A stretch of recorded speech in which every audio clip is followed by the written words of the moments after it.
মই যোৱাবাৰো কৈছো যে যেতিয়া ভাৰতৰত্ন ভূপেন হাজৰিকা ডাঙৰীয়া জজ ফিল্ডত তেখেতৰ মৃত শৰীৰ আছিলে আৰু তেওঁক যেতিয়া আমি অন্ত্যেষ্টিক্ৰিয়ালৈ লৈ গৈছিলো কোনো এটা দিনতে কংগ্ৰেছ দলৰ জ্যেষ্ঠ নেতা কোনো অহা নাছিল। তাৰ পিছত তেওঁলোক নিজৰাপাৰত গৈ ভূপেন হাজৰিকাক সম্বৰ্ধনা জনাইছিলে, শ্ৰদ্ধাঞ্জলি জনাইছিলে।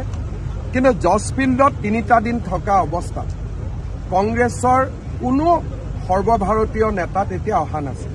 মই তেতিয়া কংগ্ৰেছত আছিলো, আমি খুব দুখ পাইছিলো কাৰণ মানুহেও আমাক সুধি আছিলে। 28 দিনৰ পিছত জুবিন গাৰ্গক শ্ৰদ্ধাঞ্জলি জনাবলৈ তেওঁ সময় পাইছে। যদিও আমি কওঁ যে 28 দিন বহুত দিন হ'ল, তথাপিতো মই তেওঁৰ অসম ভ্ৰমণক আদৰণি জনাইছো। দেৰ হ দুৰুস্ত, দেৰিকৈ হলেও তেওঁ আহিছে। গতিকে এই ভ্ৰমণক লৈ মই কোনো ৰাজনৈতিক কথা ক'ব খোজা নাই। যিহেতু আমাৰ প্ৰাণৰ শিল্পীগৰাকীক তেওঁ শ্ৰদ্ধাঞ্জলি জনাবলৈ আহিছে, তেওঁৰ এই অসম ভ্ৰমণক মই আদৰণি জনাইছো।